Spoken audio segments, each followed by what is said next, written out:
Hello again, and thank you very much for joining today's second stream. I have prepared a third news update for you. In case you missed the second one, it's in a walking talker style, and maybe you will enjoy it. It's already on the channel, on both my channels on YouTube and Rumble. So if you will have time, check it out. And okay, dear friends, without any further delay, I will go straight into news. I will try to make this live stream as fast, as rapid as possible. And so, okay, let's start. And there are quite a number of important news that definitely worth our attention for a better understanding of the situation, what is going on. And well, I will start with this report that Pentagon confirmed death of fourth U.S. military personnel. Dozens of U.S. militaries confirmed being wounded as a result of this war that U.S. and Israel launched against Iran.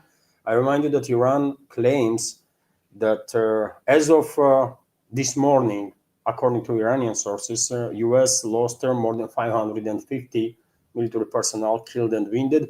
Although we all understand, fog of war, both sides are trying to increase their casualty numbers in statements of a hostile side and decrease their own casualty numbers. That's what always happens, I guess, during the wars. And so we should take any information with a pinch of salt, of course, but I definitely find it difficult to believe that only 4 U.S. military personnel was killed after 3 days, basically, of hostilities. Hardly believable, but it's up to you, of course, what you will make of it. Also, Trump made a number of comments today, and for example, he did not ruled out actually deployment of ground forces, which is was expectable by many, but I am still skeptical, by the way, that U.S. will be able to deploy significant number of military personnel. Special forces of U.S. already are on the ground. I have no doubts about it. Some special forces of maybe UK and Israel probably are on the ground already, and they're helping their air force with the targeting and so on. I'm quite sure a number of special forces units of US, Israel, UK, maybe some other countries already are in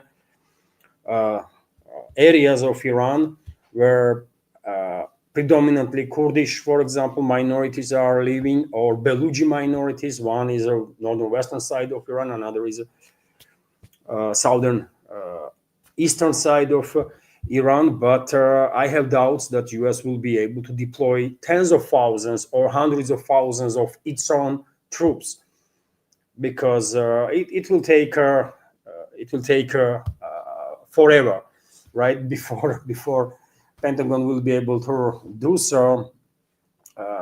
And in a region, by the way, closest positions where U.S. ground forces are located is Iraq, of course, right on the border, basically not far away from the border of Iran, in the Kurdistan province, for example, in number of other areas, but their number is very limited. They're definitely not tens of thousands, right? Generally speaking, in entire Middle East, US might have, I don't know, 10, 20, maximum 30,000 troops located there. That's about it. And 30,000 troops is nowhere enough to actually achieve anything against Iran, right? Even with their powerful air support. My personal take. Anyways, let me give you a statement of Trump. So Trump has suggested that deploying American troops to Iran remains a possibility, telling the New York Post that a big wave of strikes against their country is still to come. And then, quote, I don't have their yips with respect to boots on the ground. I say probably don't need them. If they were necessary, I have to do the right thing.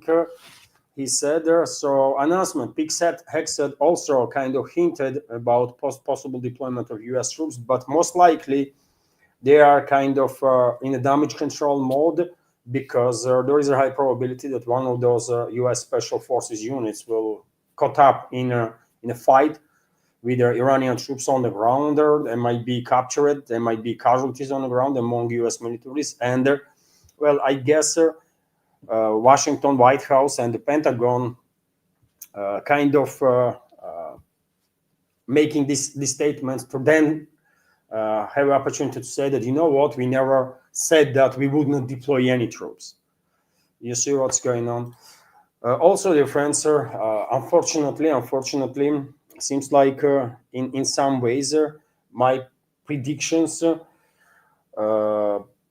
becoming more and more close to be realized in regards to attempt of the Western ruling class to draw these Middle Eastern Persian monarchies into direct war with Iran. And today, because that's their countries whose ground forces, whose militaries, US probably will try to use on Iranian soil. Troops of these Persian Gulf monarchies, right? And this evening we had this report that the Qatari Defense Ministry claimed to shut down 2 Iranian Su-24 fighter bombers, as well as 7 ballistic missiles and 5 drones. And well, this is clearly act of war. I mean, one might argue that, well, because Iran is bombing Qatari territory, that's an act of war also. And in some sense, yes, it is, right? But Iran was very clear that they are taking strikes on U.S. military assets that are related to the U.S. military and intelligence activity. The U.S. Foreign Minister included, Abbas Araghchi, were very clear that they are not against their countries in the Gulf, and they don't want no war with them, but have no option but to take retaliatory strikes on military assets that are used by U.S. and Israel to strike Iran. And nevertheless, Qatari militaries, if this report is true, went to intercept Iranian planes. 2 Su-24s allegedly were shut down. Both these planes, by the way, each has 2 crew members, right? And the fate of their pilots is unknown. No information about it. Iran did not confirm losing their pilots, although this report from Qatari Defense Ministry make it a little more clear what was those reports about Iranian Air Force being used for ground strikes was about. I can assume now that probably Iranian Su-24s cross the Persian Gulf, reach their other side, and take strikes on the military and logistical infrastructure of the U.S. And during one of those operations, 2 of them were intercepted. Maybe, if Qatar Defense Ministry is saying the truth there. Anyways, a very dangerous development, of course, because that's exactly drawing these Gulf monarchies into a war with Iran, exactly what Western ruling class wants to achieve, right? This is part of the plan that they have to engulf entire Middle East into fire, into war between the neighbors, into wars on ethnic and sectarian lines. And it will be extremely dumb decision on part of any of those Gulf monarchies to actually enter the war against Iran full scale. Some more news that I bookmarked, and then let's go through some latest updates. Also, today, whole day, by the way, Russian president is busy with diplomacy. He had a meeting practically with all their leaders of their Gulf monarchies that I just spoke about. Practically with all of them. There were reports that Putin had a phone conversation with their Crown Prince of Saudi Arabia, Mohammed bin Salman Al Saud. There were reports that the Russian president had a conversation with the head of Bahrain, with the head of Qatar, with the head of UAE, right? Active engagement in diplomacy. I did not see a report about Russian president having a phone conversation with the head of Kuwait, but maybe that conversation also did happen. But Moscow was very active in terms of diplomacy, and I'm quite sure, as I have said in my today's second update, by the way, in that walk and talk video that I actually recommend. As I said there, Putin most definitely try his best to persuade leadership of these Gulf monarchies, despite all the pressure from the West, despite everything, even a threat to lose all their freaking assets that they have in the Western jurisdictions. Despite everything, they should stay out of this war, because entering the war with Iran will be a fatal mistake on their behalf. And I'm quite sure, by the way, Moscow and Beijing also were very, very detailed in explanations why this is going to be fatal and a dumb decision on their part. Hopefully they will listen.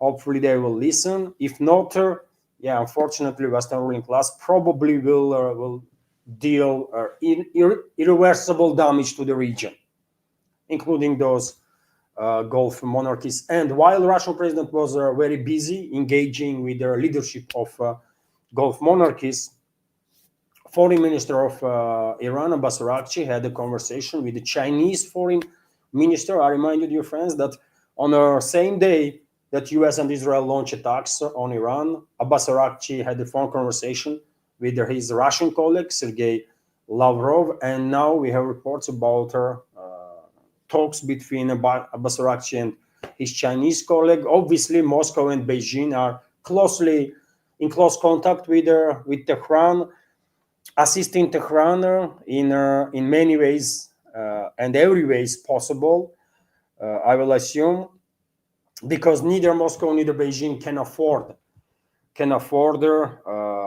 Western ruling class to succeed in strategical destabilization of the Middle East, and that's stability in the region must be priority for both, right?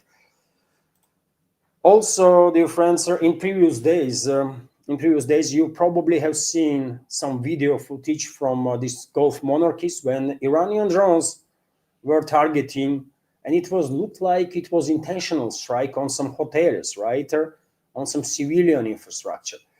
And I was a bit confused, right? Although I was thinking to myself, most definitely there must be some either CIA stuff in that in those hotels, high-rise apartment buildings, those very specific strikes, or the militaries, right? And I believe in one of my updates, I even shared this opinion. And today we have a confirmation of that. By the way, U.S. defense personnel injured in a Bahrain hotel strike. Diplomatic cable says. So an Iranian drone strike hit hotel in Bahrain, injuring at least 2 U.S.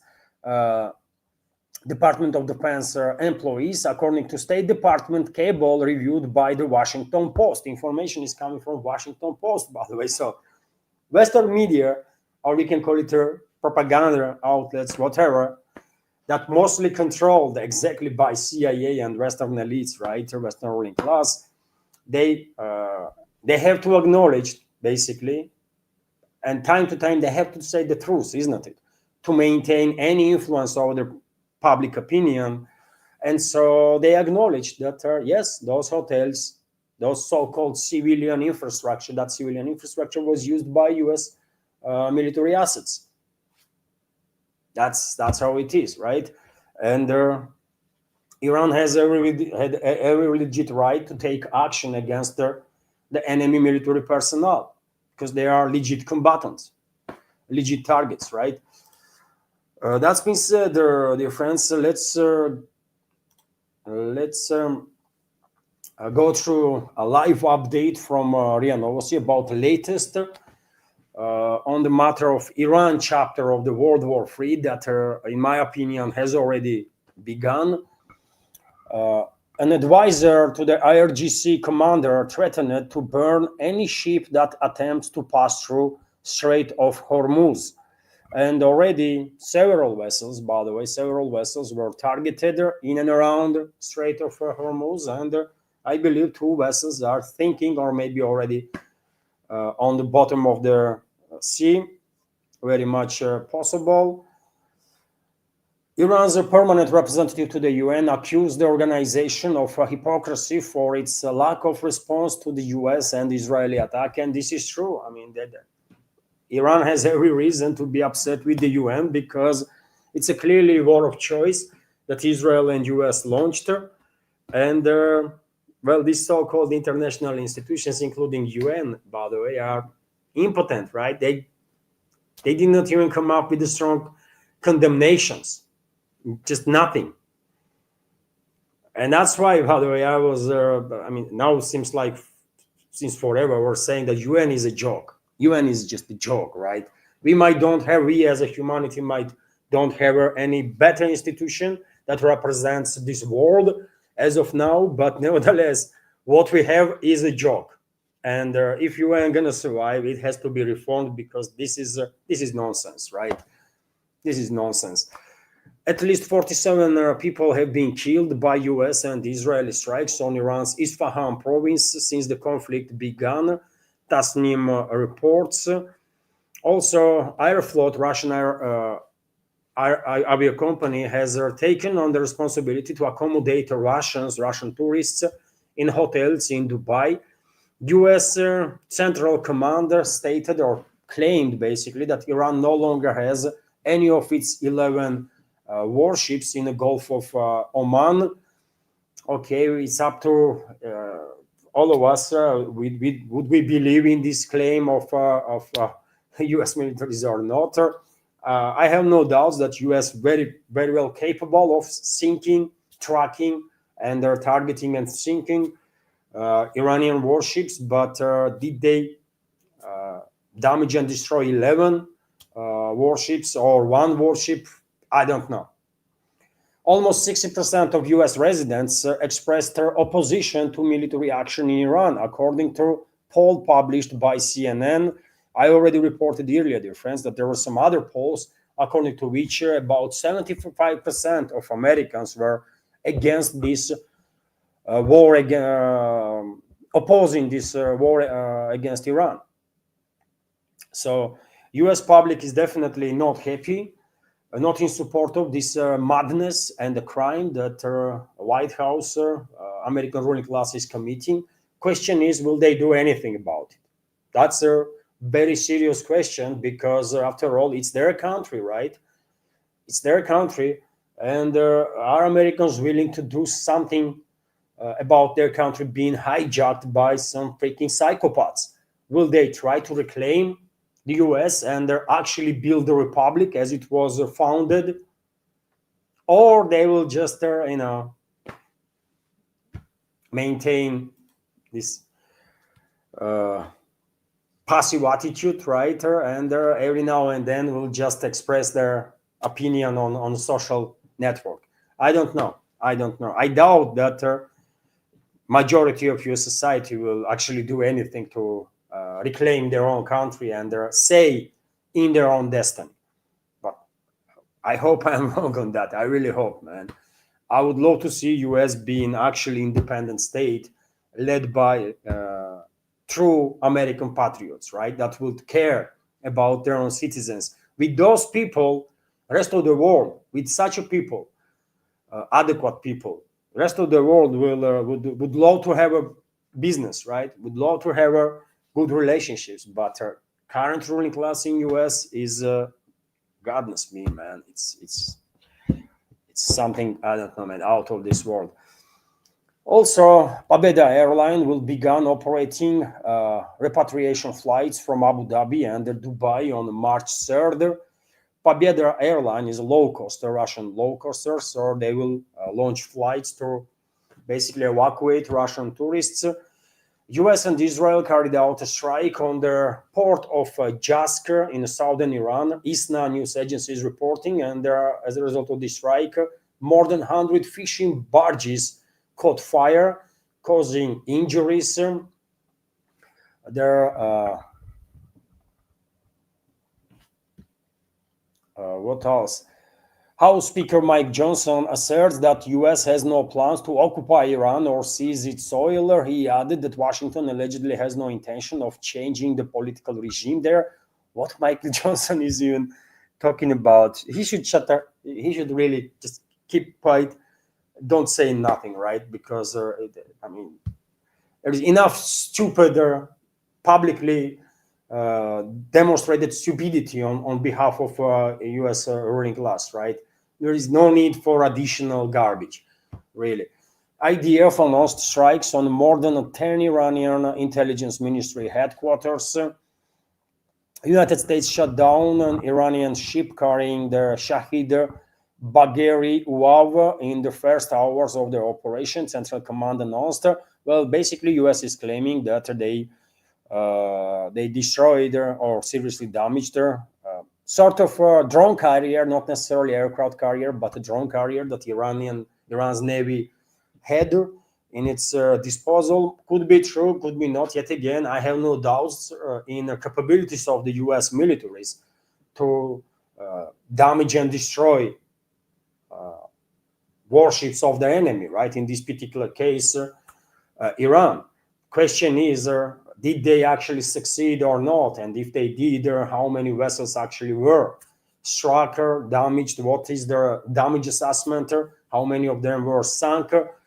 You cannot trust nothing that comes out from Washington or the Pentagon or the Langley, obviously, right? So therefore, we should take any information with a grain or pinch or mountain of salt.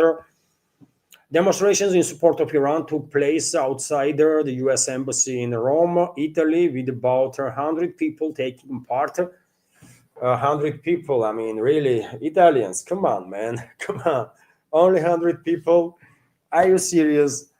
Unbelievable. And when it comes to Italy, dear friends, before I launch, a little earlier than, before I launched this live stream, I was watching through Judge Napolitano's conversation with Professor Jeffrey Sachs, and at some point, Judge Napolitano stated that, according to his information, U.S. Washington allegedly contacted Rome and asked to mediate with Iran about possible ceasefire. That was the first time I heard this information, and Jeffrey Sachs was kind of also caught off guard by this news. He also did not knew nothing about it. And Judge Napolitano, if I remember correctly, also did not really elaborate on the matter. But yes, there is rumors, by the way. There's speculations already that U.S. Is kind of contacting or plans to contact the Italian side for potential mediation with Iran. I don't know what's going on. Clearly, if you ask me, this attack, first days of assault on Iran, is not going down in a way that Western ruling class was hoping, and their puppet regimes, right, in US included.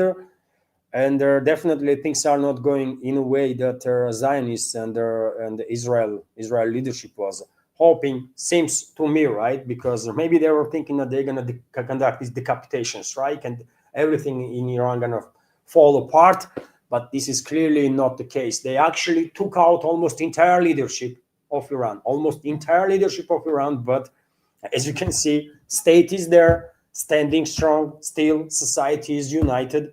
There is not a single indicator that I see actually, or I read about, any serious tensions being provoked by the US Secret Services, Israeli Secret Services, their attacks, their assets, between their different ethnic groups, for example, inside Iran. And Western ruling class and their plan, their hope and their plan was to actually descend Iran into a civil war, total chaos and a civil war, right? And then spell civil war and war on ethnic and sectarian lines throughout the region to shut down navigation in the Persian Gulf and through Hormuz Strait for years, not for days, potentially weeks, as Iran might do as long as this war continues, but for years, so that they will manage to deal as much damage to Chinese economy now and force China to increase its dependence on Russian energy towards the critical level, which is extremely dangerous stuff to do, by the way, for both China and Russia. And I explained this in my previous updates, why I think so. Anyways, let's continue with some other news. The first flight from Oman after the break due to the conflict in the Middle East landed in Sheremetyevo. So planes already are bringing in into Russia tourists from Middle Eastern countries after a certain break due to this military whole activity. UN Secretary General, the spokesman Stefan Dujarric stopped short of condemning the killing of Ayatollah Ali Khamenei, saying the organization does not want to see any more killings. Yet again, UN is a joke. UN is a joke, by the way. I mean, it's a shame what had happened to this organization. It had a great prospects when it was created after the World War II, but nowadays UN is just a freaking joker that no one is taking seriously, I guess. At this point, UNICEF expressed their extreme concern about the attacks on Iran and their entire region, which poses serious danger to children. It's not just poses serious danger to children, but it's extremely, it's already US and Israel, by the way, already killed about 200 children in Iran. It's only third day today, right? They already killed about 200 children in Iran. So what are we talking about? It's not just the danger. Killing is already happening. Several schools were hit, a number of hospitals were hit, residential areas being obliterated.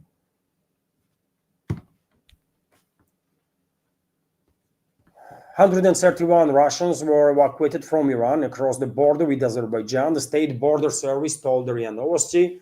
Also, 7 flights from Abu Dhabi, Dubai, Bahrain, and Tehran to Moscow, scheduled for Monday through Tuesday, have been cancelled, according to the Sheremetyevo Airport Arrival Board. Tour operators, okay, this is all about evacuation of our people. Tour operators, Space Travel and their annex organized repatriation flights on their Fly Dubai. The companies asked tourists to stay in touch with their guides and travel agents for up-to-date information.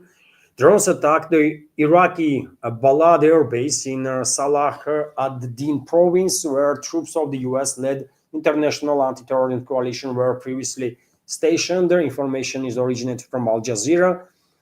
Germans are numerous bases, by the way, numerous bases of US and other NATO member states were targeted in these 3 days. Probably nobody in Trump's inner circle expected these severe retaliatory strikes from Iran. I mean, Iranian forces are not stopping, by the way. It's a third day, right? And despite these hundreds and hundreds, and at this point, possibly thousands of strikes on Iran, Iranian militaries continue to send wave after wave of missiles and drones on our military and logistical infrastructure of the US throughout the Middle East. Germans are forming long lines at the petrol stations due to their expected rise in fuel prices. Stern reports. Well, I don't know about gas fuel prices, benzene and diesel, but well, gas prices already spiked, isn't it? And according to some reports, up to 50% in some cases, right? Due to shutdown of LNG production by Qatari energy major, right? The IRGC has promised that Iran's opponents will no longer be safe even in their own homes. The enemy must know that his happy days are over. Very strong words. Let's see if IRGC be able to deliver on these promises against their military and the political leadership of their hostile sites. The first flight from UAE since their suspension of flights aimed to conflict in the Middle East landed in Sheremetyevo. Okay, Trump appeared in public with the bugs under his eyes after the start of their operation against Iran. Well, Trump was definitely not in the best shape. Uh, he is definitely not a genius of our times or for the any times really. Very limited intellectual capacities in case of this individual, but I guess even he understands, at least begins to understand that he brought on U.S. Disaster while signing up for this war, right? And he gonna be hated by Americans, man. Left, right does not matter, by the way. It's only a matter of time, and Trump probably gonna be one of the most hated president in U.S. history, or most hated, actually. Iran did not possess nuclear weapons, and the presence of their indicators of the concern does not mean the country has a nuclear military capability. IAEA Director General Rafael Grossi said, well, I mean, too late, Rafael Grossi, isn't it? This person, who is a clearly asset of Israeli Mossad and U.S. British Secret Services, this creature should be a little more active before attacks, right? When U.S. leadership day in day out were claiming that Iran is like a few weeks away from developing nuclear bomb. Now it's just too late. IAEA is a joke also. It's a formally UN body, but in reality it's of course garbage, by the way. It's totally infiltrated by Israel, by US British Secret Services, cannot be trusted for sure. United States and Israel launched two series of strikes on Iran's Natanz nuclear facility on Sunday, Vice President Mohammed al-Sami stated. And this is of course serious. Let's wait and see if there will be any information about the level of radiation in and around these nuclear facilities of Iran that US and Israel are targeting. Israel is striking Lebanon, and well, you know, dear friends, that Hezbollah joined this fight against U.S. and Israel, and Israel is, basically launched massive assault on Lebanon, and as a result of Israeli strikes, 52 civilians were killed, 154 civilians wounded, and this information is coming from local authorities. And those local authorities are actually controlled by Zionists and Saudis and Anglo-Saxons, right? Those local authorities are not part of Hezbollah. So this number, if anything, this number of casualties, which is a tremendous number, isn't it? Probably is a very conservative estimate. S7 has scheduled their repatriation flights from Dubai to Novosibirsk on March 3. There are 100,000 Russians, by the way, at least 100,000 Russians throughout the Middle East, possibly more. And of course, Russian avia companies will do whatever they can to bring the Russians back home. Iran's peaceful nuclear facilities under IAEA safeguard must be protected from attacks, stated Mikhail Ulyanov, Russia's permanent representative to their international organizations in Vienna.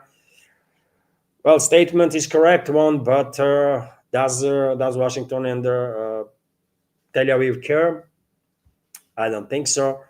UN Secretary General called for the de-escalation and end to the hostilities in the Middle East. Iran did not strike Saudi Arabia's oil facilities. The attack on Saudi Aramco refineries was carried out by Israel. Tasnim news agencies reporting. Moreover, according to a publication source, Tel Aviv wants to strike the port of Fujairah in the UAE, blaming Tehran. And dear friends, what I said in today's first and their second updates, that it did not seem logical to me that those Saudi Aramco facilities could be attacked by Iran. It makes no sense, right? And I spoke about it, and I expressed my opinion straight away that maybe Israel or US would take such action to push Riyadh towards direct military hostility against Iran, and attacks might repeat attacks, this kind of false flag operations committed by Israel, US, and their allies, Brits, by the way, for example, that have a longer history of conducting false flag operations. This type of false flag attacks might be repeated in upcoming days, because yet again, it is already clear that with the airstrikes, Western ruling class are not going to achieve their goal, right? They're not going to provoke full-scale civil war in Iran. They're not going to be able to descend Iran into total chaos, right? And then spell this chaos and civil war on ethnic and sectarian lines throughout the region. They need ground forces, right? They need, for further escalation, to achieve their task, they need ground forces. And Kurdish military formations, the Baluchi military formations are not enough, clearly. Only way they can bring in, and relatively short, in relatively short time, a large number of troops, is if they be able to push these Gulf monarchies into this war, right? And one of the ways how they can fast track the processes is to attack all sorts of strategical infrastructure in these monarchies, right?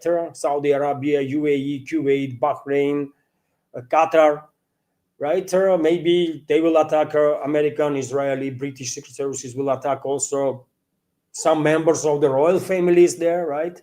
And then blame Iran for that. Anything is possible, anything to be expected. And yet again, it is, it was great to see, by the way, that Russian president whole day today was in talks with the leadership of these Gulf monarchies. And I hope he managed to persuade those people to stay out of this war, But provocations gonna happen again, for sure, by the way. And well, Tasnim news agency basically confirmed my call, isn't it? That my call was spot on there. False flag operation. Two German cruise ships are unable to leave the Persian Gulf due to suspension of the shipping through the Strait of Hormuz, Stern reported. Well, civilians on those cruise ships probably will have all they need, all the necessary assistance. They will have extended cruise, by the way, and some of them may not be against it, actually, because they are on a vessel. Most likely they are not in danger, right? So they will continue to enjoy themselves and their cruise. Although circumstances, of course, are extreme, obviously. Trump admitted that the military operation against Iran could last longer than initial estimates of 4 to 5 weeks. He also claimed that the US has already sunk 10 Iranian warships. Well, this admission that the conflict might last more than 4 to 5 weeks already is quite telling. And dear friends, before US and Israel launched the attacks on Iran, I said that US has not enough military assets for a sustainable high-level military pressure on Iran that would last for many, not just weeks, but months. Because there are only many months of constant waves of attacks on Iran, on all possible infrastructure, or on everything and anything, right? Could create such a dire situation in Iran that Western ruling class would be actually able to provoke, create some apocalyptic sceneries, right? And actually force their especially two major ethnic groups, Persians and Azerbaijanis, to go at each other, right? I think I was correct when I said that US has no enough military assets. I'm on the same page now, and well, it seems like Washington strategies and their analytics in the Pentagon only now, or the CIA only now, realizing that, well, they actually effed up, and this conflict might last much longer than 4 or 5 weeks. and they are in deep trouble because well, they have no means, by the way, right, to sustain, to maintain this high level of pressure for this long period of time. And that's why I think it is extremely dangerous times now, because well, US, Israel, UK, their leadership, their secret services may not just come up with the false flag operations to force Persian monarchies to join this war against Iran, but they may come up with such a scale of false flag operation, with such a level of atrocities, that they will use their nuclear weapons and will try to justify deployment of nuclear weapons with that atrocities that they themselves will commit with that false flag operation. What it can be, I don't know. But I think there is a high probability, I'm afraid, there is a high probability that Israel, Washington, London, their allies will come up because they are realizing that militarily they are in no position, basically, with deployment of only conventional weaponry to sink Iran into total chaos and civil war. They might try to come up with such a horrible false flag operation with hundreds, potentially thousands of casualties, maybe in Israel, maybe in US,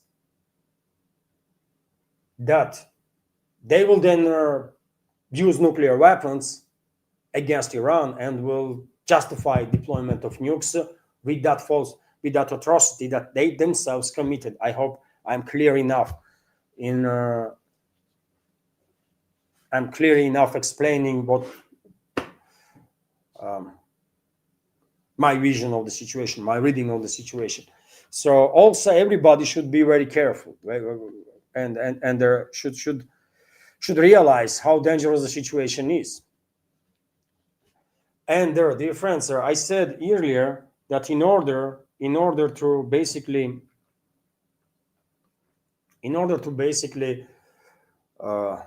descend Iran into this total chaos, US and Israelis will not just go ahead with their decapitation strike, but they will go after state institutions throughout the country, throughout the Iran. That's exactly what they are doing.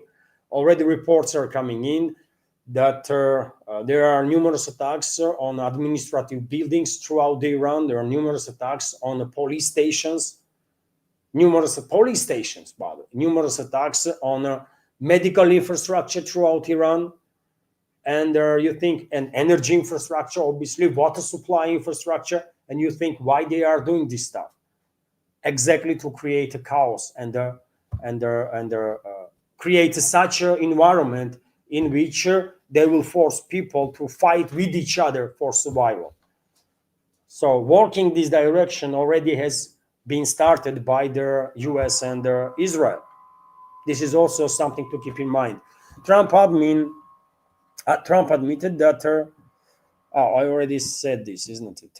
That he admitted that conflict might last longer than for 5 weeks. The UAE and Qatar privately called on the allies to help them pressure Trump to end the attacks on Iran more quickly. Bloomberg reports, according to agency sources, they are seeking to create a coalition for diplomatic and to the conflict in order to diplomatic end of the conflict in order to prevent escalation in the region and the rising energy prices. Well, idea to call US and Israel to de-escalate is a good idea, but they're gonna fail.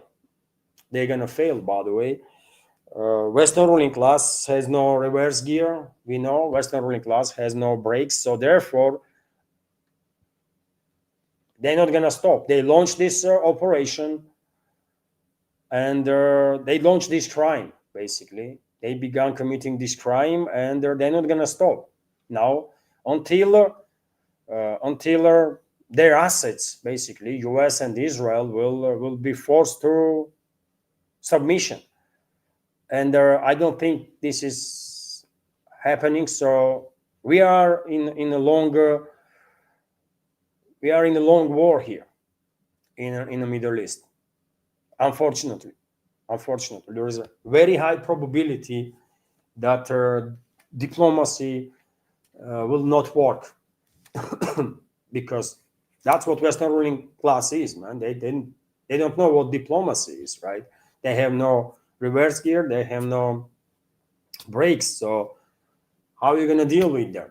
They only understand the language of force, period. And it's a Western ruling class, right? Globalists, Zionists, neocons in US. That's the groups that are actually in charge, isn't it? It's not up to Trump. There is no point to talk to Trump, man, because he's not a decision maker. Decision makers are very different people. Iran attacked the US Arif Jan Air Base in Kuwait using 12 drones, the RGC reported. Tehran also allegedly destroyed remaining US naval facilities in Bahrain. So attacks continue. The Israeli Air Force carried out at least 4 strikes on outskirts of Beirut, capital of Lebanon. Iran launched new generation super heavy missile towards US bases in the Middle East. Nord News agency reported Russian Foreign Minister Sergei Lavrov and Saudi Arabian Foreign Minister Faisal bin Farhan expressed concerns in a phone conversation about the risk of third countries becoming involved in the conflict over Iran. Yet again, Moscow is engaged in diplomacy big time, by the way. Russian president, Russian foreign minister, everybody, right? Everybody. Because yet again, we cannot afford, Russia, we cannot afford the Western ruling class to succeed in their attempt to destabilize whole Middle East, engulf a whole region into fire, and then shut down navigation in the Persian Gulf and through Hormuz Strait. We cannot allow this to happen, and Moscow obviously should use whatever means Russian leadership will find necessary to make sure that Middle East gonna maintain strategical stability. Strategical stability, by the way. Of course, region is extremely fragile, but strategical stability needs to be maintained, and their navigation in the Persian Gulf needs to be safe and secure and open, right? And hopefully Moscow and their other capitals, Beijing and others, will manage to succeed in this. Dear friends, let's check. There was a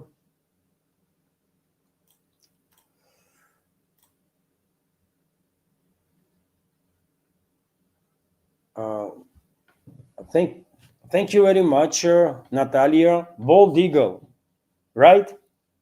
Anne. Bald Eagle, right? Thank you very much, Bald Eagle and Natalia, for $20 donation through PayPal. Thank you very much. I appreciate your support. Thank you. And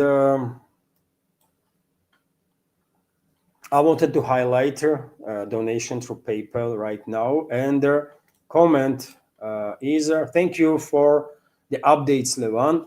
Thank you very much, Natalia and Bald Eagle, for your support. I appreciate your attention and support. Thank you. And dear friends, let's go through some other news, sir. I will now once again update this page for latest news. Assassination of Ayatollah Ali Khamenei brought only shame to the United States and Israel, Pezeshkian stated, president of Iran. That's true, by the way. Special envoy Steve Witkoff accompanied Trump to monitor the strikes on Iran. This is insane, by the way. Insane. Trump's business buddies, Trump's son-in-law, and people like that are acting as a U.S. top diplomats. It's insane, man. What's happening in U.S., man? how long this nonsense is going to continue. I don't know. The IRGC reported the destruction of a 21st Israeli Hermes drone in southern Iran. So they already destroyed 21 of those drones. Impressive, if correct, by the way. Let's take any information with a grain of salt, of course. Tehran called on OHCHR to condemn the brutal attack on a school in Minab. IRGC Commander-in-Chief Advisor Ibrahim Jabari threatened to burn any ship attempting to pass through Strait of Hormuz. I already reported on this. Okay, dear friends, now we can let's go check some latest on the Telegram. Let's go and check latest on the Telegram. So I hope update is informative enough, dear friends, and probably I hope you learned something new, information from this update, and there is a lot to go. By the way, some of this stuff is happening right now, right? So most likely, my channel is a place from where you're gonna hear about some news first, because this is developing stories, right? In many cases, and well, let's check out some Telegram, some reports on the Telegram.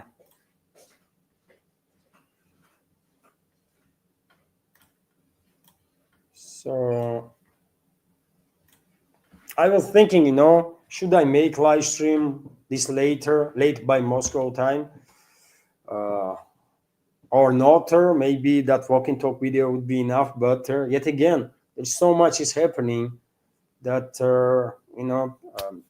I decided that let's go make an update that will make easier tomorrow's first update, right, to do, because I don't have to then share as much information, because in my current live stream I will share quite a lot of the stuff, and for tomorrow morning only what will be new, what will happen during the night time.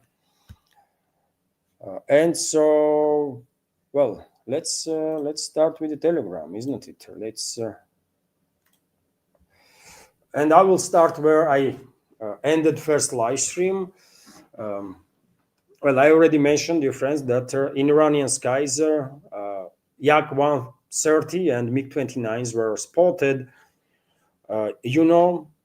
Pentagon confirmed losing three F-15 fighter jets, and the Iranian side basically made statement that they intercepted the F-15s. American side is saying that it was a friendly fire incident. Who knows what happened in reality? There was more air raid alerts in Cyprus. And video I shared on my Telegram, I believe, also video in which you can see smoke is coming out from British military base. Iranians didn't strike Cyprus itself, Republic of Cyprus, right? Iranians strike British military base, and that British military base is a British overseas territory, right? They never give up that territory, never give it to Cypriots, right? They are still occupying the area to nowadays. And so Iranians struck British overseas territories, not their Cyprus, Republic of Cyprus, that is an EU member state, and so on, right? Dmitry Peskov, as I said in my today second update in that walk and talk video, Alex Christoforou spoke about the matter in his today's first update, and he explained all the situation with these British overseas territories and Cyprus and all that stuff. So I recommend to check that video for sure if you have not seen it. Dmitry Peskov, press spokesman of the Russian president, spoke about topic of negotiations, trilateral talks, and I give you some statements of his. We do not intend to publicly discuss the content of the negotiations, Kremlin spokesperson Peskov stated when asked whether Russia agreed with the security guarantees for the Ukraine proposed by the US. Security guarantees are, of course, on the agenda of the negotiations, as well as a territorial issue and many, many other issues. That's what basically he said.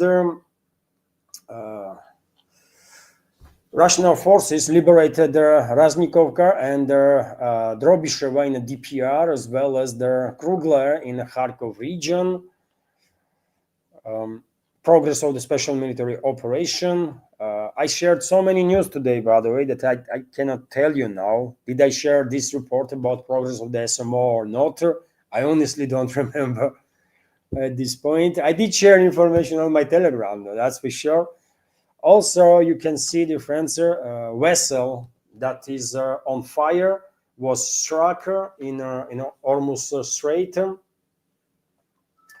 while trying to pass the strait, and is I guess sinking now somewhere off coast of Oman. Also, deputy of the foreign minister of Iran, Jari Babadi, in an interview with Rick Sanchez, artist Rick Sanchez, stated that Iran recommends Europe not to drag itself into this war.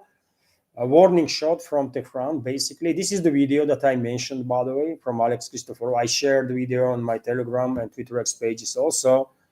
And Alex is explaining all that situation with Cyprus and this British overseas territories and stuff, where those bases are. This is video right now that you can see. Let's make it like that. So you can see this video of Saudi Aramco oil facility that was targeted. And I said straight away when information came in, isn't it, that I cannot believe that Iran intentionally struck their Saudis' energy infrastructure, because it just makes no sense, right? Iran is a main customer for these Gulf monarchies. China, is a main customer for these Gulf monarchies, and Iran and China had great relationships. And why would Iran harm China, for example, right? Especially now when they need any assistance they can get from friendly nations, including China. So clearly, it was easy to understand that this is some sort of a false flag operation. This is either Israelis or US are creating some stuff there to push Riyadh towards the military hostilities against Iran. And as I already shared earlier, the friends information, Tasnim news agency confirmed that yes, Iran denies any attacks on Saudi energy infrastructure. It's a false flag operation, according to Iranian sources. The head of the Western-backed terrorist Ukrainian regime, Zelensky, claimed that a new round of negotiations on Ukraine could take place between March 5th and 8th. And also, dear friends, I saw reports that earlier we knew that these trilateral talks, next round of trilateral talks, Russia-US key regime, would not take place in Geneva, and there were speculations that probably it will be Dubai again, United Arab Emirates. But due to current escalation in the Middle East, reports are that next round of trilateral talks may be exactly between 5th and 8th of March, probably will take place in Istanbul, Turkey. Maybe. Well, we will see.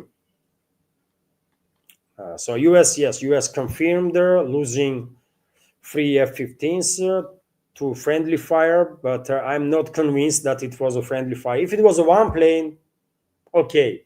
2 planes, I mean, I don't know, but 3 planes in one day, friendly fire. I mean, seriously, how that even possible? Maybe if you will try intentionally to intercept 3 planes, you would struggle with it, right? So friendly fire, 3 planes, no, I don't think so. Some Probably Iranians did manage to bring those planes down. Although I was not there, I can only share their opinion on the matter. The Lebanese government announced ban on their Hezbollah's armed activities throughout their country. Definitely a decision on part of Israeli, Saudi, Western-controlled government of Lebanon. Um, Decision dictated by their foreign masters of this Lebanese government, which is clearly directed towards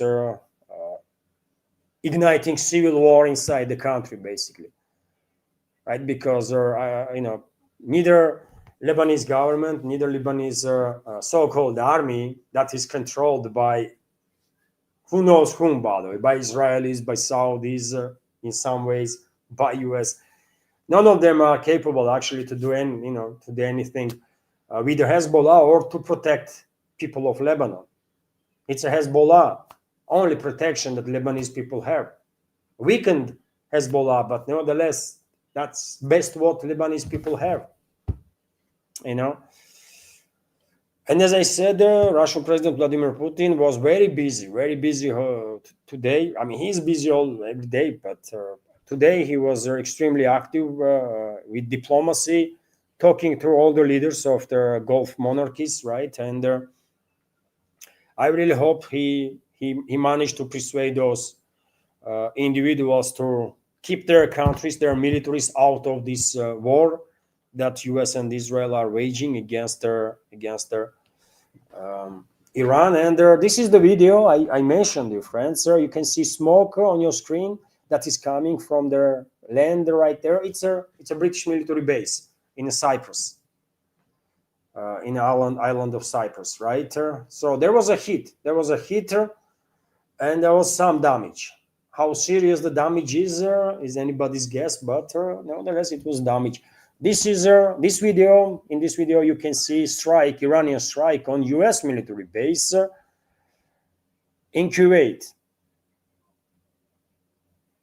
It seems like this particular base either ran out of interceptor missiles or I don't know.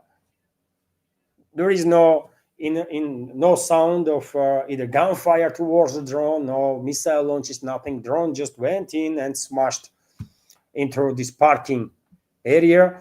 And if you listen to video, by the way, you can hear sound of American military who is saying that, well, his truck was hit. That's what he's saying. That's my freaking truck or something like that.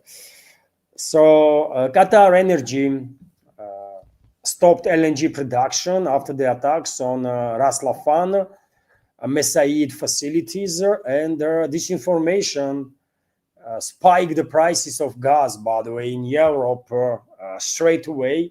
Initially there was reports about 20% increase in prices, then 30% increase in prices. And when I came home from the city after recording Walk and Talk, this second news update, that Walk and Talk type of video, there were more reports about 50% increase in prices, right? So yes, Europe is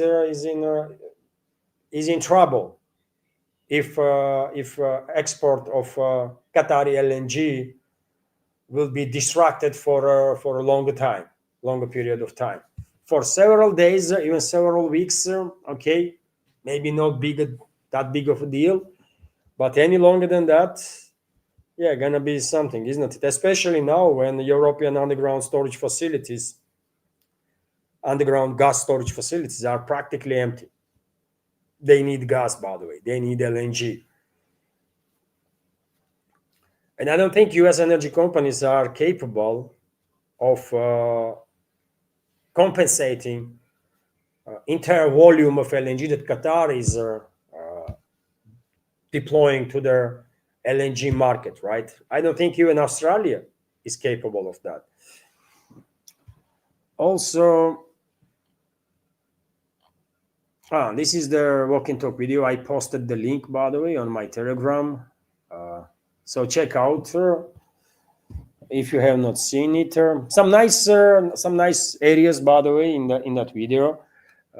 not far away from Tverskaya Street. I'm familiar with the Tverskaya, but I was first time on these narrow streets, and I myself was impressed. It's a very cute looking these narrow streets. It has its own aura, like positive one, right? Very nice place. I was impressed actually, positively.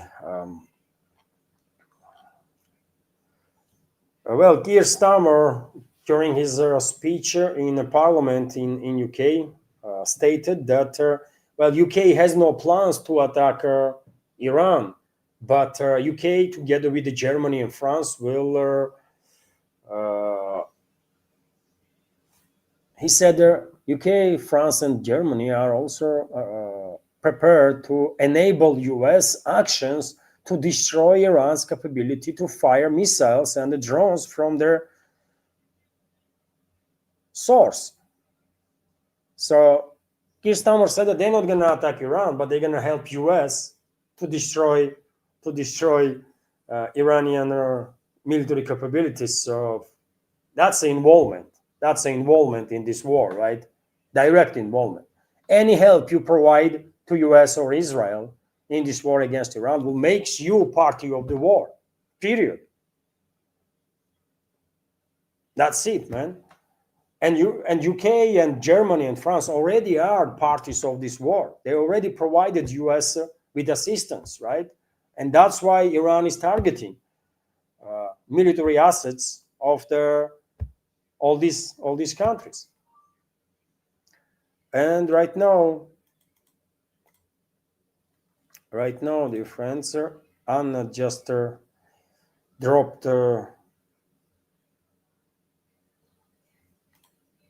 screenshot. I'm gonna check it right now.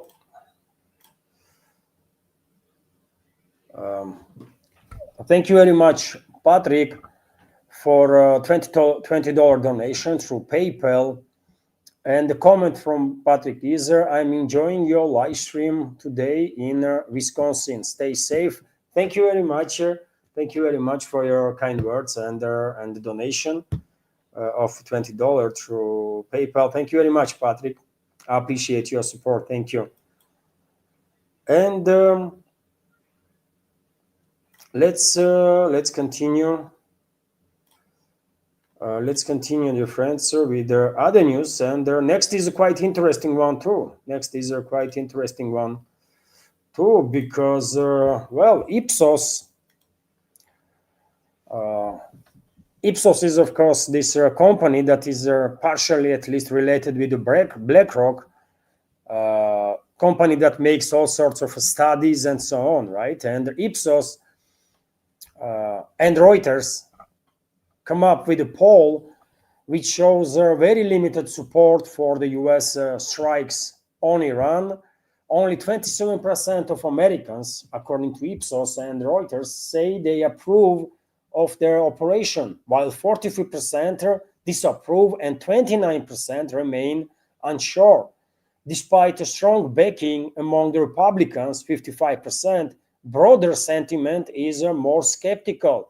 Overall, 56% of respondents believe President Donald Trump is too willing to use military force to advance US interests. Support also appears fragile. Around 42% of Republicans say they would be less likely to back their campaign if US troops are killed or injured.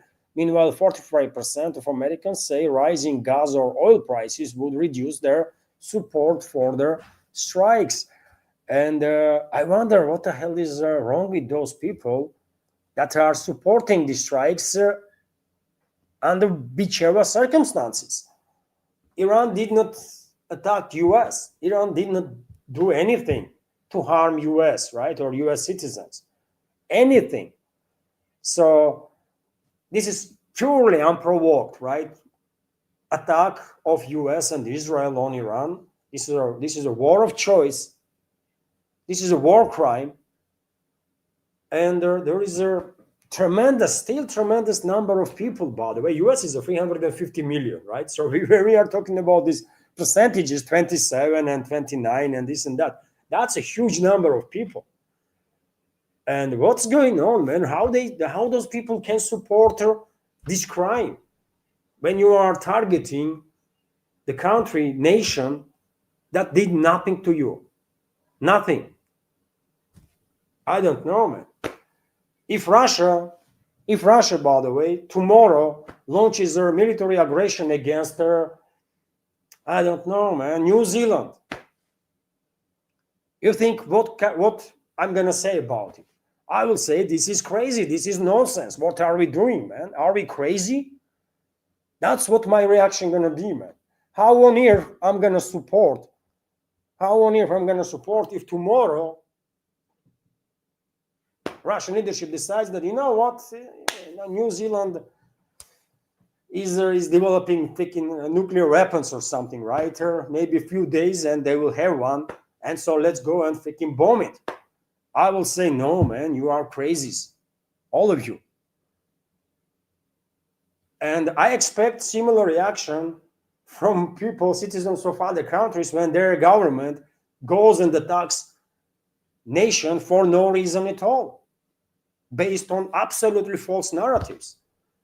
3 weeks ago, Trump was saying that the Iranian nuclear program was obliterated.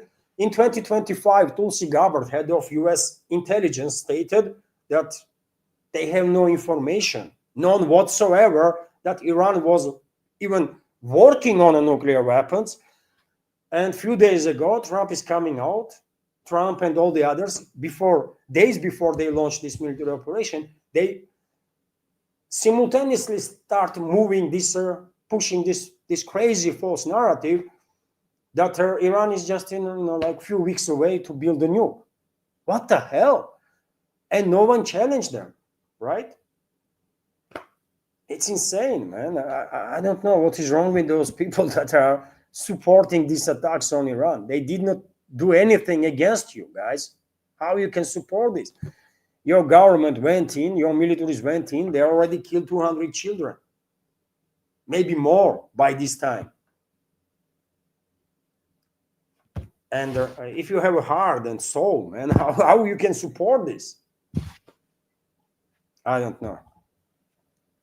French President Emmanuel Macron, meanwhile, maybe out of lack of attention these days or something, but went to make some crazy statements, by the way, that I guess no one gonna like in this world. For example, he announced that he has ordered an increase in the number of warheads in the country's nuclear arsenal.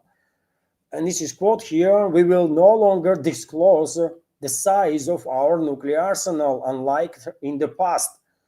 He stated that France is entering a period of advanced nuclear deterrence and needs to think in terms of the entire European continent. United Kingdom, Germany, Poland, the Netherlands, Belgium, Greece, Sweden, and Denmark will join the new nuclear doctrine. Berlin will be key partner with the first stages of the cooperation beginning this year. So, well, let's say goodbye to non-proliferation, I guess, right? Let's say goodbye to non-proliferation. France is definitely not capable to provide the nuclear umbrella to the whole of Europe. France does not have enough nuclear warheads to station at least more or less significant number of them in the countries that Macron named there, right? So only way Europe might get actual nuclear umbrella sustainable is if these countries will go ahead and build their nukes on their own. Because Macron might say whatever he wants. They're not going to disclose number and this and that, but Russian experts know, all experts worldwide know, capabilities of French nuclear industry, how long it will take for them to enrich a certain volume of uranium up to a certain level, right? How long it will take for them to have certain volume of plutonium, for example, military grade plutonium, stuff like that. And so I don't think in any ways, I mean, this is dangerous stuff. In any ways, this is dangerous stuff. I don't think France is capable of drastically increasing its nuclear arsenal in next 3 to 5 years, let's say, right? In 100 years, yes, but in next 3 to 5 years, definitely not. But this the march from the Paris is definitely dangerous one, and that's why I'm saying regularly, every now and then, that we as a humanity have no luxury to trust with the nuclear weapons, either France, either UK. But these countries are led by psychopaths, true psychopaths, and mental elements, right? These countries are controlled by globalists, also mentally elements, and they cannot be trusted with nuclear weapons. And I will say the same among all the nuclear countries in this world. I will say the same about Pakistan. I'm not comfortable Pakistan having a nuclear weapon. Absolutely not. By the way, I think it's insane that Pakistan has a nukes. Almost on the same level insane as France and UK being nuclear. Although, I mean, we do. You know my attitude towards French and British leadership, right? But and the globalists. I mean, they are scum of humanity, obviously. But nevertheless, I mean, Pakistan. I think even more dangerous nuclear Pakistan than these two, France and UK. Although these ones are also somewhere out there. Definitely much more dangerous than North Korea. I mean, North Korea don't really threatens me being nuclear somehow. I mean, I don't know. But Pakistan, France, and UK definitely do. Well, Moscow will listen to the statements of Macron, obviously, and I guess some appropriate measures will be taken, whatever those measures are. But definitely bad move on part of France. Definitely bad move, man. Especially these days when tensions are so high in Europe, in Eurasian part of in European part of Eurasian continent, in the world basically also. Bad move on part of France. What else have I published? Right now, you can see on your screen, dear friends, Bahrain, sky of Bahrain this evening. Attempt of local Bahraini and US air defense systems to intercept Iranian incoming missiles.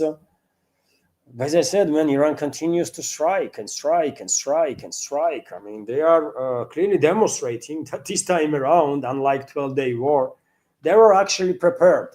They were actually prepared, right, for any scenario. And even though almost entire leadership of Iran was executed, basically, by Israel and US, Iranian militaries, they are operating like a Swiss clock, man.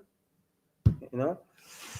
B-1 strategical bombers are deployed by US for attacks on Iran, and for some people this means that some people start brag about Iran's air defense systems being completely eliminated, Iran's air force being completely eliminated, and that's why B-1s now being deployed.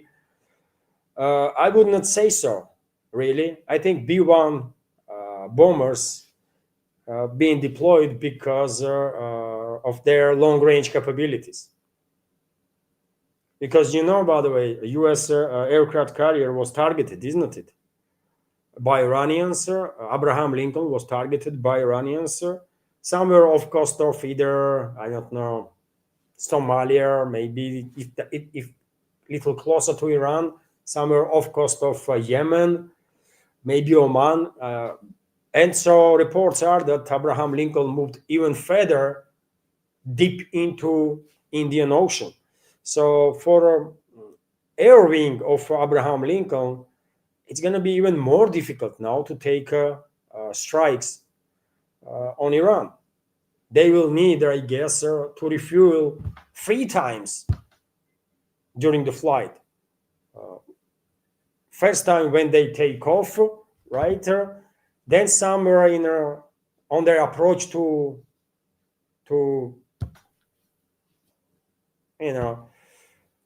Iran, and then third times once they will leave Iran's airspace or airspace of a Gulf, Persian Gulf, right? So that they will have enough fuel to reach their freaking aircraft carrier. So that's a significant problem, obviously, for the U.S. Air Force, and that's why I think they are deploying these long-range strategical bombers, B-1s, right, that can drop cruise missiles without entering area of the operation of the Iranian air defenses. That's my interpretation, right? But yet again, I have seen already some reports that, well, US and Israel obliterated all their defenses of Iran, all their fighter jets, everything, and B-1s now going to go into Iran, drop the bombs, and then go out without any issues. No way. No way, by the way. I mean, no way. This is not possible, right? Also, what I have shared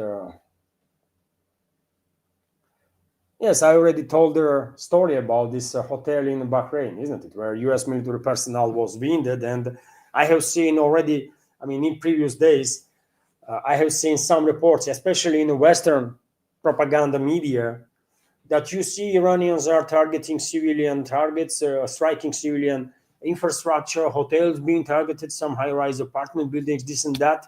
Oh, seriously? Seriously? I don't think so. And, well, it is interesting that Western media itself, or Western propaganda media itself, is debunking now claims of their Western propagandist colleagues, and saying that, yes, US military was hiding, living in some hotels and some civilian areas, basically, right? And so they were legit targets. Medvedev, by the way, former Russian president and their current deputy chairman of the Security Council, made quite a number of interesting statements. Today, and before I share with you, dear friends, information about it, let me take a second. Anna just dropped a screenshot, so I will check it. Klaus, thank you very much for your $28 donation through PayPal. And comment from Klaus is, thank you very much for your work for the truth in the world. Thank you for your kind words, Klaus, and thank you very much for your donation through PayPal. I appreciate your support. Thank you very much. And let's continue, dear friends, with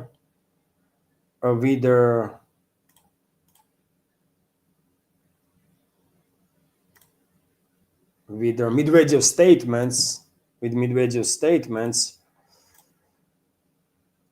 And well, he did make their headlines. He definitely made headlines with his statements, that's for sure. And one of those statements are that United States, in its attempts to preserve global dominance, and I would not say United States, because United States are a tool basically in the hands of globalists, Zionists, their neocon allies, right? It's not like United States are like actually separate entity, fully independent from these outside factors. No, it's a tool in the hands of globalists, right? In hands of Zionists. We all understand this. And their allies inside the US, and unfortunately they have a lot of allies, right? But anyways, I guess it is more easier for people to deliver your message to the people, right? So that more people will understand when you say, well, United States. If you go into details, specifics, if you start explaining globalist Zionists and all that stuff, that maybe will confuse some people, right? So, okay, United States, in its attempts to preserve global dominance, is behaving like a pigs, unwilling to step away from their throne. Medvedev said, from their, am I pronouncing correctly, trough, from that stuff in which there is a food for the pigs, right? Medvedev said in response to a question from the TASS news agency, he added that by deciding to attack Iran, Trump has placed all Americans under their potential threat. And this is true, by the way. This is true. And I would definitely recommend all the U.S. citizens throughout the world to take additional measures for safety, because, as I have said in previous updates, by the way, when I was reporting about this global alert that State Department issued for U.S. citizens, a majority of people will never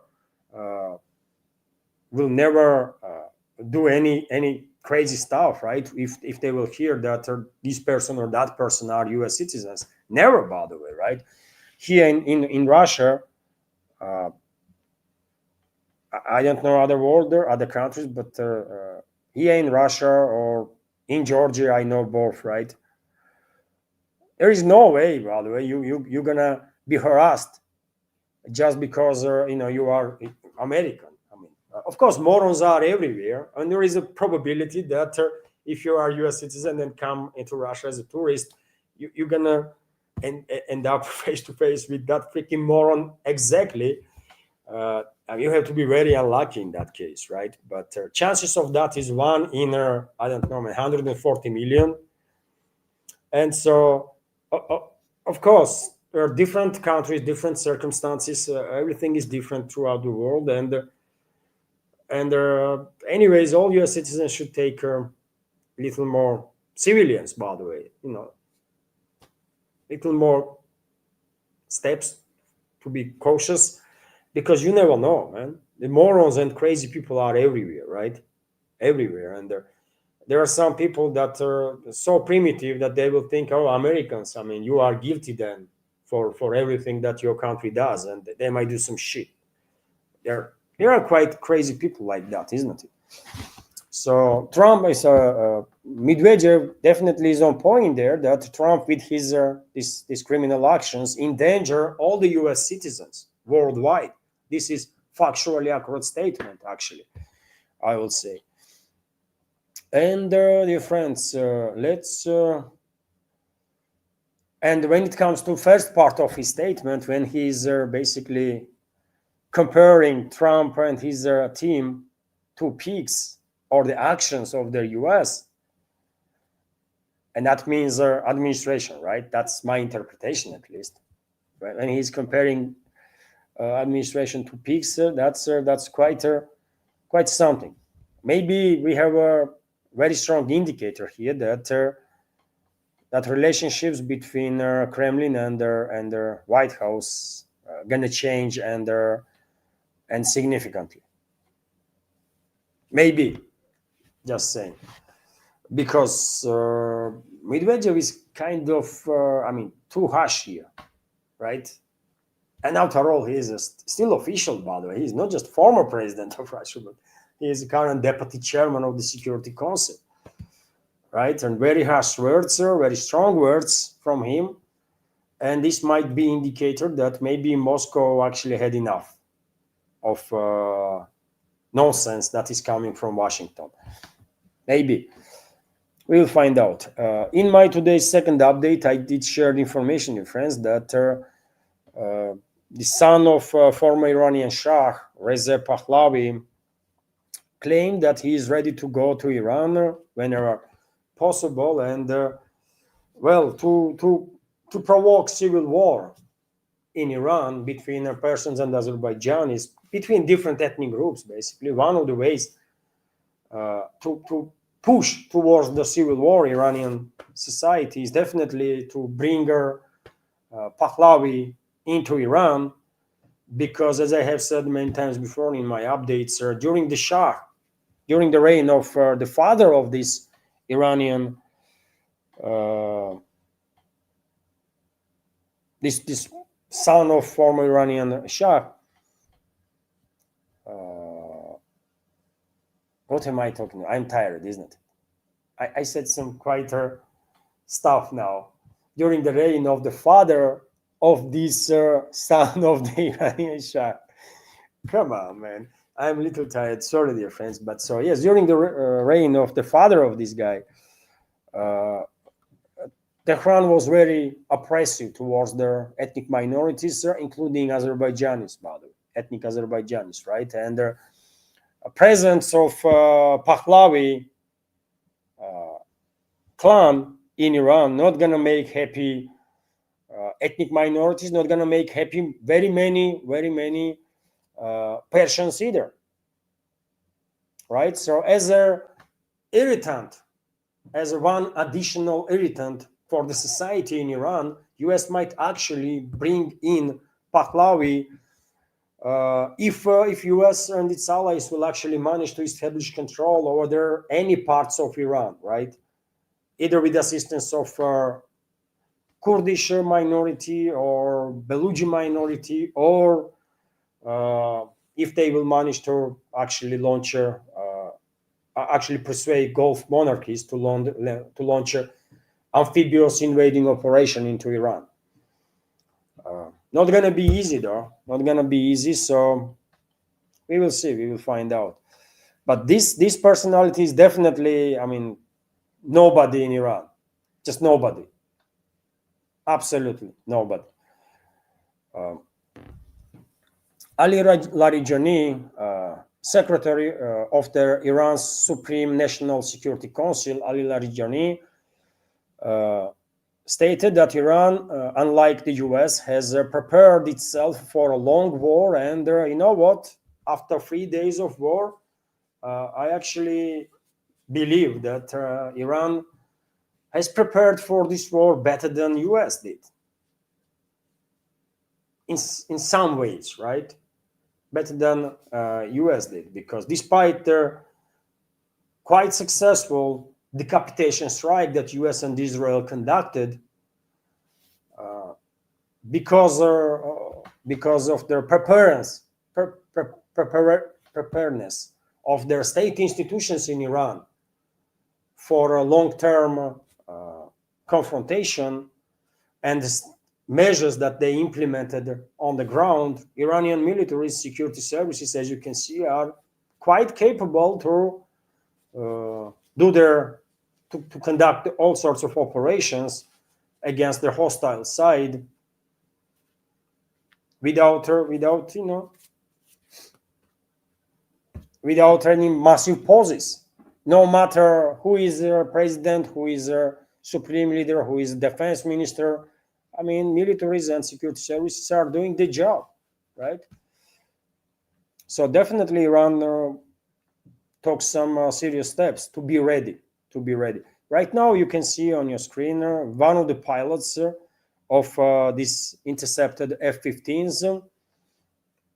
Allegedly, according to speculations, this F-15 was part of 335th Fighter Squadron of the 4th Operations Group. Maybe true, maybe not. I don't know, and neither I care, by the way, really. Pat Hexet was making all sorts of crazy statements today, and DD Geopolitics. Right now, I'm on DD Geopolitics Telegram channel, and I'm not gonna waste your time and my time on the statements of Hexet. It's irrelevant, really. A U.S. aircraft leaves Spain after government says their bases cannot be used for Iran attacks. This is quite interesting, quite important. I believe U.S. air refueling tankers were stationed in Spain, and their Spanish Prime Minister, after yesterday's statements, when he kind of condemned their attack on Iran, but same time he went on Iran even harder. And probably I criticized this kind of attitude in my updates, and probably very many people were very critical also of a Spanish prime minister, and he made additional statements. He went after US and Israel more harder, right? And now this information that Madrid is demanding no military assets from soil of Spain to be engaged in military hostilities against Iran, and US has no option but to relocate its air refueling tankers and God knows what else. Well, credit should be given when it's deserved, man. And so, okay, today I will say, well done, Madrid. Because I'm objective. Yesterday's statements of Prime Minister of Spain was nothing burger, but well, today Madrid definitely improved on its own actions, right? Only country as of now, by the way, only country in Europe that is demonstrating, at least trying to demonstrate it, that leadership there has some principles. Only country. Rest, especially from Western Europe, because Eastern European countries don't really make that much noise ever, really, maybe with few exceptions. But yeah, most of the Western European countries are all about supporting US and Israel, right? And all about condemning Iran. For what they are condemning Iran? For defending itself. These very countries, or leadership of these very countries, are always happy to say Israel has right to defend itself. Israel has right to defend itself. That's a talking point, forever talking point, isn't it, in the West? And what about Iran? Does not Iran has a right to defend itself? Or what? Anyways. Let's see, by the way, let's see some latest reports.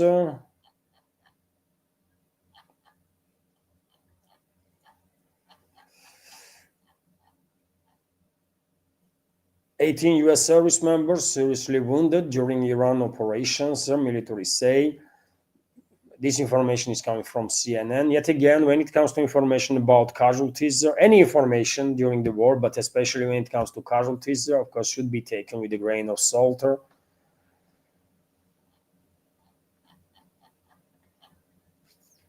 Mark Rutte claims that there is widespread support in Europe for their Epstein coalition's strike on Iran. DD Geopolitics. I don't know, it's DD Geopolitics that come up with this name, Epstein coalition, and Epstein's fury for the operation itself, or who come up with this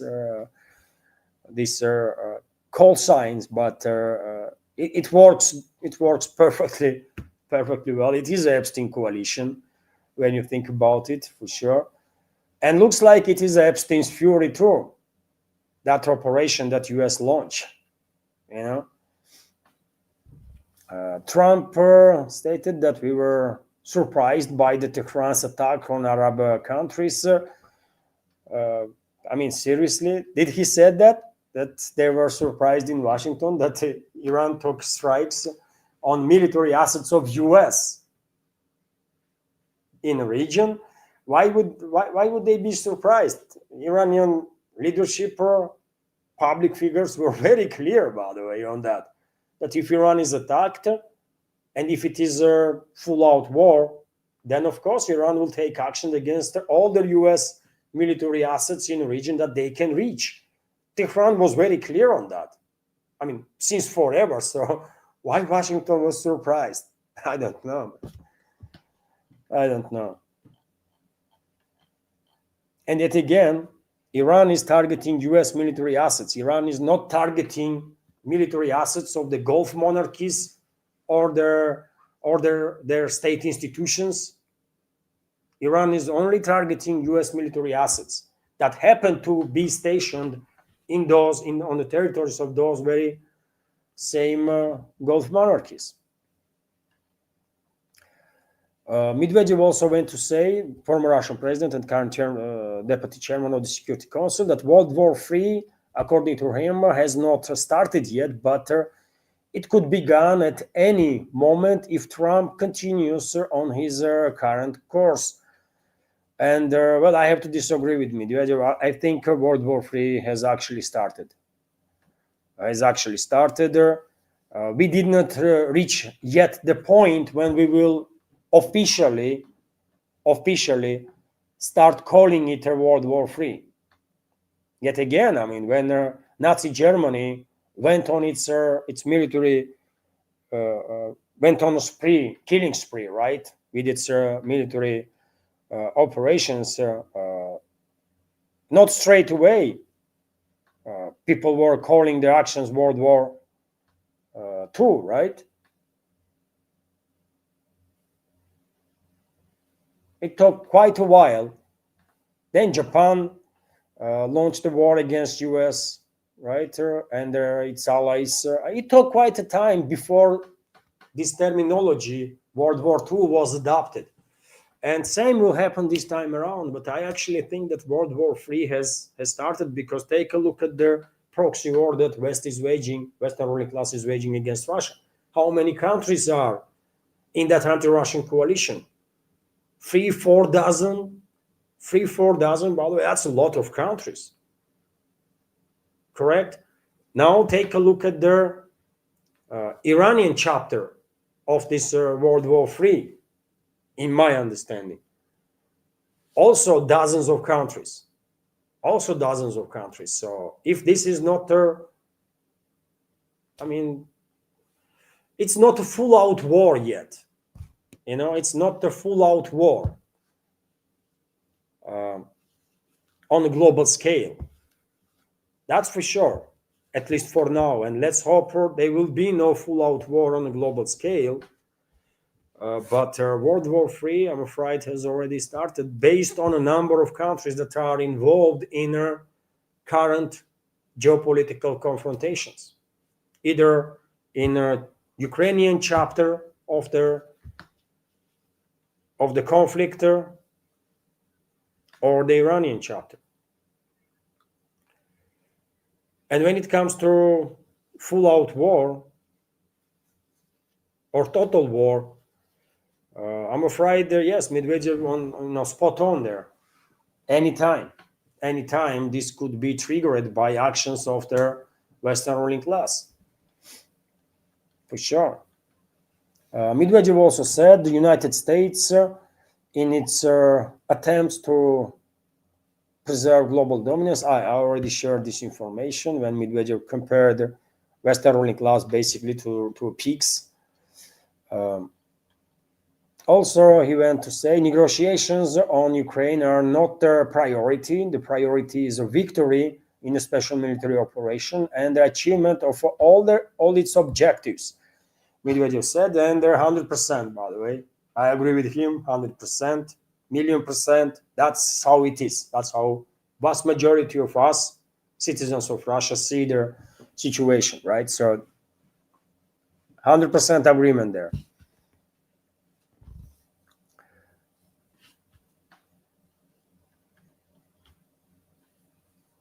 In the event of a real nuclear conflict, Hiroshima and Nagasaki would look like child's play in a sandbox, Medvedev said, while responding to a question from the TASS. I guess he gave a big interview, TASS news agency, and TASS just shared drop by drop these interviews for clicks. That's what media outlets do nowadays, right?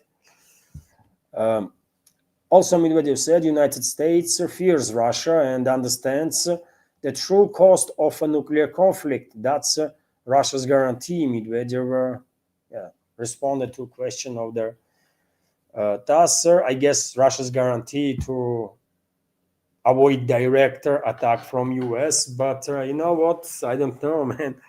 Western ruling class is insane enough, I think, to actually provoke direct war on Russia between number of NATO member states and Russia, European NATO member states and Russia, for example. Moreover, I'm quite sure that that's exactly what they're gonna do, and maybe before end of this year or in the beginning of next year, it's only a matter of time, I think, and the Western ruling class globalists will provoke direct confrontation between militaries of the number of European NATO member states and Russian militaries. It could happen in Ukraine, it could happen in Baltics, maybe somewhere else, but I think this confrontation is very much possible or inevitable even. US is a different story, of course. US is a different story because if Russia and US end up in a war against each other, and that's an extinction level event, right? Based on number of nukes that we have, both. So let's hope this will never happen.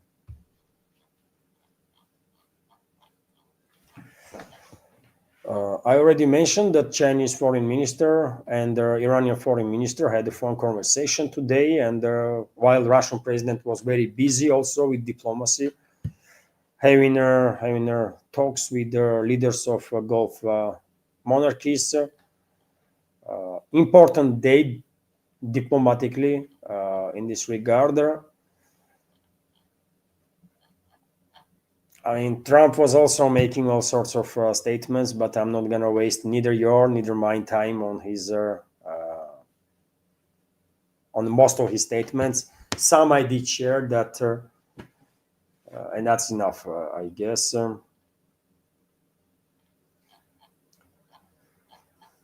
Uh, Greek Air Force F-16 fighter jets have arrived in Cyprus to support British forces in repelling Iranian attacks. Okay, okay. In today's second update, I also shared information that Greek deployed not just two F-16s, by the way, but also two warships towards Cyprus. White House published new photos of the Trump administration monitoring operations. Okay, who cares, really? Sirens in Manama, the capital of Bahrain. So I guess more strikes, more strikes. Sirens are sounding in Kuwait this evening also. This is happening right now, by the way.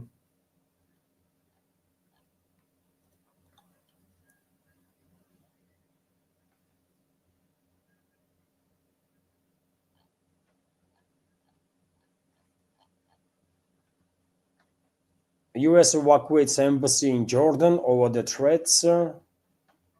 Okay. Another drone was intercepted by Iranian forces, this time around. Israeli Heron drone. You see on your screen right now. Moment of destruction. Yeah.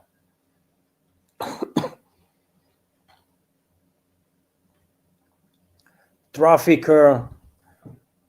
patterns in the Strait of Hormuz since February 28th, the day US and Israel launched the war. You can see in the beginning there is a lot of movement, right? And then after the military attacks, after a war, Israeli-US war began on Iran,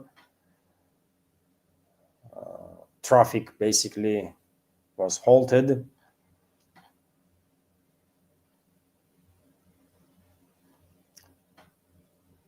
Trump's wife is in UN, seriously? As the United States holds the rotating presidency of the UN Security Council this month, Melania Trump chairs a season on the children in a conflict, while the Epstein coalition murders Iranian schoolgirls. DD Geopolitics is reporting, and truly this is I don't know. This world is in deep trouble, man. U.S. is killing children in Iran, and the wife of U.S. president is talking about protecting children in the UN. Uh, I don't know, man. This is insane, right? These people have no shame, isn't it? These people that are so-called elites in the West are actually have no shame, man.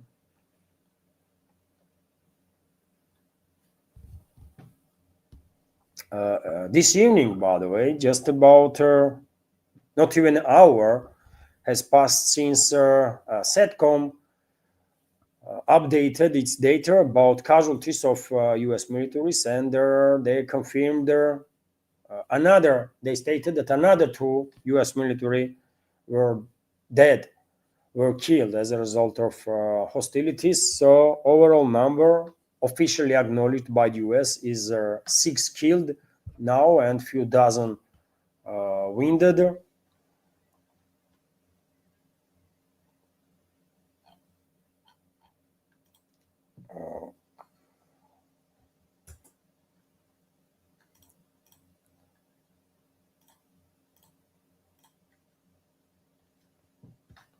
Reports that reports are this evening, a few minutes ago, by the way, that U.S.-Israeli coalition, this Epstein coalition, bombed their parliament building in Tehran. Marco Rubio stated that United States would not deliberately target a school. U.S. killed a numerous number of civilians in Iraq, Afghanistan. U.S. assisted Israel to commit all those horrible crimes in Gaza, and Marco Rubio has nerve to go publicly and said that U.S. will never participate in a crime against humanity. Give me a break, man.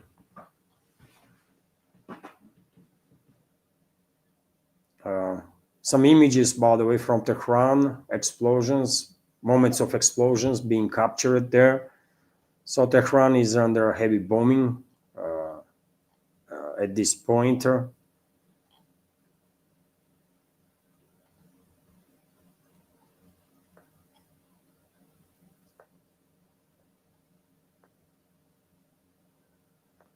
drop site news journalist, Jeremy Scahill, reports that U.S. casualties are higher than SETCOM admits.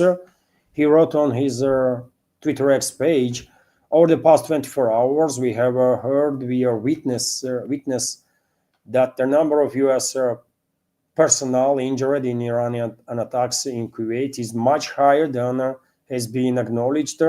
SETCOM has not responded to our request to comment. And of course, I mean, we all understand, dear friends, that these reports of SETCOM that only 4 and now 6 U.S. militaries were killed and only a few dozen wounded, when there is hundreds of videos at this point, hundreds of videos of horrific attacks on U.S. military infrastructure throughout the entire Middle East.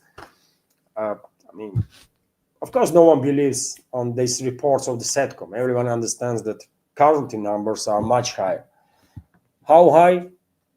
I don't know, obviously, but it definitely higher than 4 or 6 military personnel being killed and there are a few dozen wounded. It does not take genius to understand that, of course.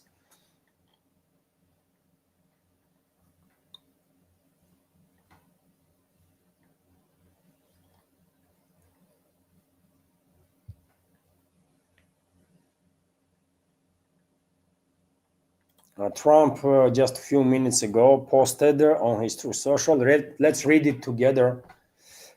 If I did not terminate Obama's horrendous Iran nuclear deal, JCPOA, Iran would have had their nuclear weapon 3 years ago. That was the most dangerous transaction we have ever entered into, and had it been allowed to stand, the world would be in an entirely different place right now. You can blame Barack Hussein Obama and sleepy Joe Biden. What the hell is wrong with this individual? Someone should stop him, man. More he talks, Where's he's doing for himself? Unbelievable, man. He is hysterical, isn't it?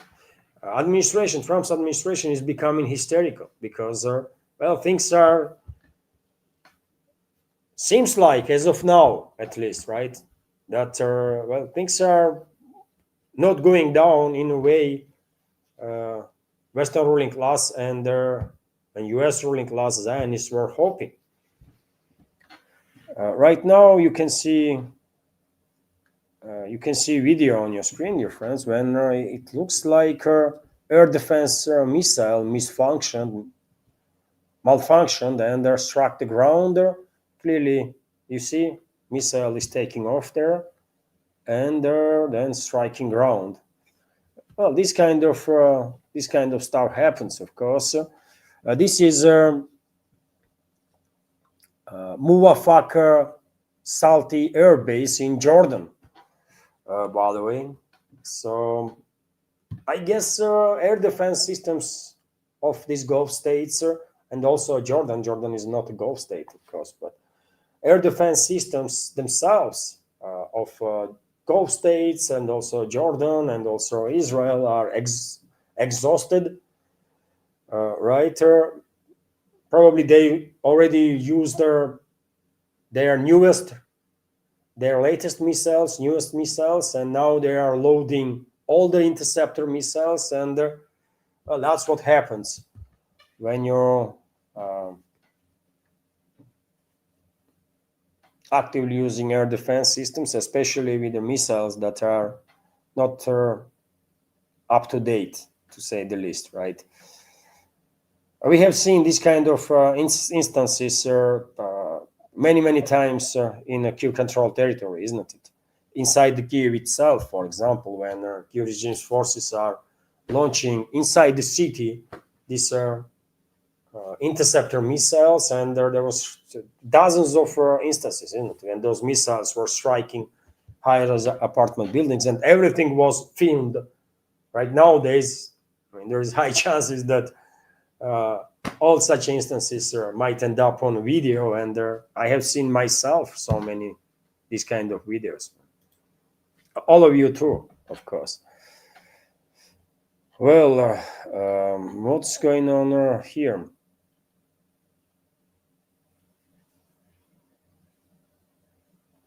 I already reported that Iran's reports are that Iran's this drone carrier vessel was struck by U.S. militaries, and based on this satellite imagery, vessel was quite effectively destroyed. It looks like these explosions that you see on your screen is allegedly attack on Iranian warships.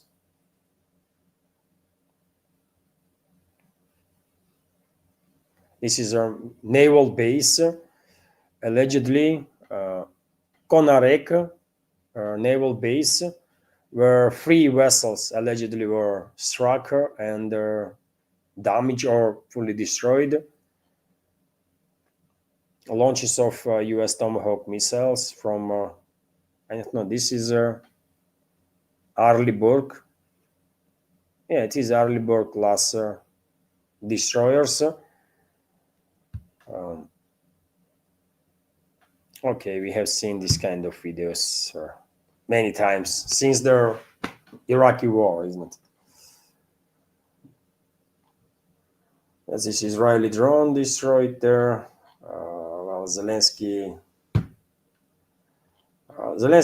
stated that he can provide assistance to Gulf states with the fight against the drones. He wants some attention. I mean, he is very unhappy that all attention now is shifted towards the Middle East. So he tried to get some action.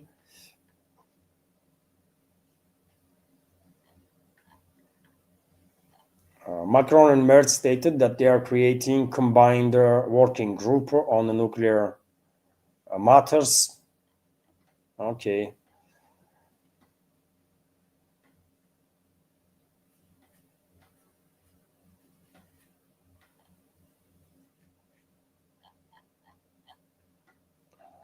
And I guess that's about it, dear friends. For now, it's already like 2 p.m. has started, isn't it? Live stream is already 2 hours, man. Wow. So let's go through some latest report on RT's Telegram channel, and I will wrap up this live stream. In Bahrain, missile warning sirens. I already said that shared that the U.S. Evacuates embassy in Jordan. Tucker Carlson is not happy, understandably so, that U.S. Launched this war, and he's saying that this is an Israeli war. This is not the United States war. I mean, it is a United States war because U.S. president formally, in reality, in charge might be, and or decision makers might be very different people, but officially, it's a Trump, and on the papers, on the documents authorizing engagement of U.S. militaries in this war against Iran, in these military operations, it's a Trump's sign, right? So it's and Trump is acting not on his own behalf. Trump is acting on behalf of U.S. So it is a U.S. war. It is a U.S. war. Even if a majority of U.S. citizens are against it, but well, Trump represents U.S. He is acting not on behalf of himself only. He is an official figure. He is the president of U.S. formally. Yet again, true decision makers might be who knows where and who in the shadows, but officially Trump is the president, and therefore he is acting on behalf of U.S. He starts the war. That's the U.S. starting the war. That's how it is, man.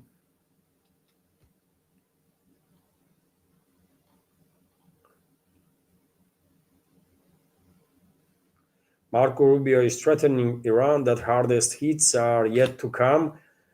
They are hysterical, man. They eliminated the entire political, military, religious leadership of Iran.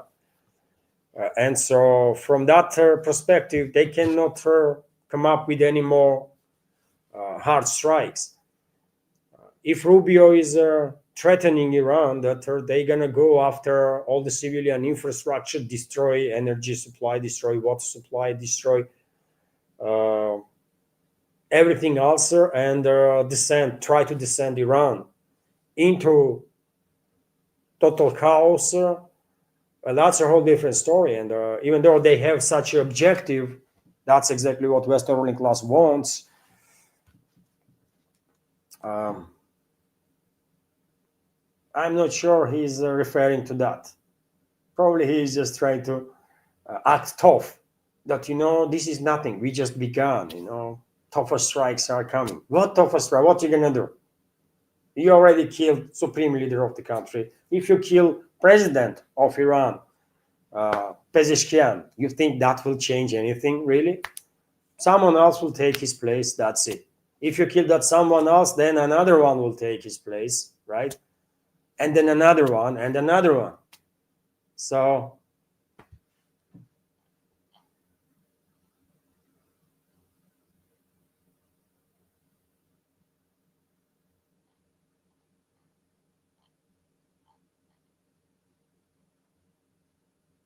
okay, by the way, that's U.S. Orders Americans to immediately leave dozens of Middle Eastern countries. Bahrain, Egypt, Iran, Iraq, Israel, the West Bank, and Gaza, Jordan, Kuwait, Lebanon, Oman, Qatar, Saudi Arabia, Syria, United Arab Emirates, Yemen. U.S. citizens are all recommended to flee if they are in territory of these countries. And that's about it. Smoke is rising over the Jordan. I guess Iranian military struck some additional military assets of the U.S. Okay, by the way, this is it for now. I hope you find news update informative and useful. By the way, uh, I was thinking that live stream gonna be quick one, right? Maybe an hour max, but it's 2 hours, man. Wow. But so much is happening, isn't it? And because I had this live stream now, tomorrow's live stream, first one at 11 p.m. I guess, right? 11 a.m. Sorry, tomorrow by Moscow time. That first one probably will be a little shorter because then I will report mostly news that will be reported this night, right? From now and to that very 11 a.m. Uh, and so, okay, this is it, dear friends. Thank you very much for your attention. Have a wonderful. Nowadays, I mean, you kind of feel, bad when you say stuff like that. Have a wonderful day and so on because of all the horrible things that are going on in the world. But yes, have a peaceful day. Have a peaceful, happy day. In whichever part of this world you are living, dear friends. Take care and see you tomorrow. Bye for now.